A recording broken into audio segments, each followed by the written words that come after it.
স্ত্রী যদি কোনো সময় ভুল করে তাকে গালিগালাজ করা যাবে না, তার চেহারার মধ্যে মারা যাবে না, প্রহার করা যাবে না। রাসূলুল্লাহ সাল্লাল্লাহু আলাইহি সাল্লাম নিষেধ করেছেন।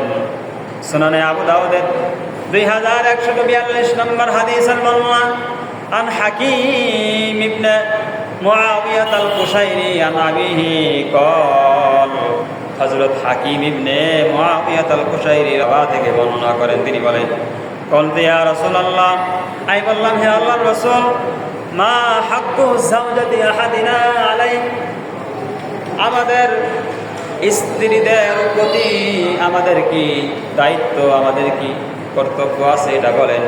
রাসূলুল্লাহ সাল্লাল্লাহু আলাইহি সাল্লাম বলেন আনতুতিমাহা ইযা তুইমতা, যখন তুমি খাবে তখন তোমার স্ত্রীকে তুমি খাওয়াবে। ওয়া তাকসুহা ইযা তাসাইতা, আর তুমি কাপড় পরিধান করলে তোমার স্ত্রীকে কাপড় পরিধান করাবে। ওয়ালা তাতরিবিল ওয়াজহা, তুমি তোমার স্ত্রীকে চেহারায় প্রহার করবে না। কি করা যাবে না? স্ত্রীকে চেহারায় আঘাত করা যাবে না, মারা যাবে না, মাথায় আঘাত করা যাবে না। এমনকি স্ত্রী না, শুধু কোনো মানুষকেই, কোনো বাচ্চাকে, কোনো মানুষকেই চেহারায় মারা যাবে না, মাথায় প্রহার করা যাবে। এটা আল্লাহ রাসূল নিষেধ করেছে। ওয়ালা তাদরিবিল ওয়াজহা, অনেক পুরুষ আছে স্ত্রীকে চেহারায় মারে, অনেকে আছে চুল ধরে আবার ঘোরায় মারে। এমন আছে কিনা? এটা নিষেধ, আল্লাহ রাসূল নিষেধ করেছেন। ওয়ালা তাদরিবিল ওয়াজহা ওয়ালা তুকব্বিহ, রাসূল আরো বলেন তুমি স্ত্রীকে গালিগালাজ করতে পারবে না, গালমন্দ করতে পারবে না। অনেক পুরুষ আছে মারধর করে তো করে, তার বাপের নামে, মায়ের নামে, 14 গোষ্ঠীর নামে গালিগালাজ করে, এমন আছে কি নাই? ভালো পুরুষের লক্ষণ না। যারা স্ত্রীকে এভাবে মারে, মারধর করে, এরা কি নয়? ভালো মানুষ না। ওয়ালা তুকব্বিহ ওয়ালা তাহজুর ইল্লা ফিল বাইতি, স্ত্রীকে তুমি ঘর থেকে বাহির করে দিও না তার কোনো ভুলের কারণে, তার কোনো দোষের কারণে। তাকে ঘাড় ধরে, চুল ধরে তাকে তুমি ঘর থেকে বাহির করে দিও না, নিষেধ। রাসূলুল্লাহ সাল্লাল্লাহু আলাইহি সাল্লাম বলেছেন স্ত্রীকে না মেরে তাকে ওয়াজ করো, নসিহত করো, উপদেশ দাও।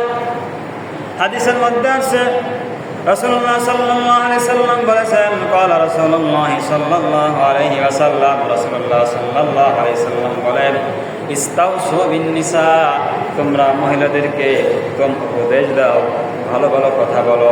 ফাইনাল মানাতা খলিকাত মিন দিলাইন, কেননা মহিলাদেরকে সৃষ্টি করা হয়েছে পাঁজরের হাত থেকে, বাম পাঁজরের হাত থেকে সৃষ্টি করা হয়েছে। ওয়াইন্নাহা ওয়া শাইইন ফিদ দিলাই আলাহু, আর বাম পাঁজরের হাড়ের মধ্যে যে উঁচু অংশটা আছে এটা হলো বেশি বাঁকা, বেশি কি বাঁকা। এই জন্য মহিলাদের একটা স্বভাব, তারা একটু বাঁকা হবে। কি হবে? একটু বাঁকা প্রকৃতির হবে। রাসূলুল্লাহ সাল্লাল্লাহু আলাইহি সাল্লাম বলেন ফাইন যাহাবতা তুকিমু, এখন তুমি যদি তোমার স্ত্রীকে, মহিলাকে একবারে সোজা করতে যাও, কাসার তাহু, তাহলে ভেঙে যাবে, মানে তালাক দিতে হবে। কি করতে হবে? তালাক দিতে হবে।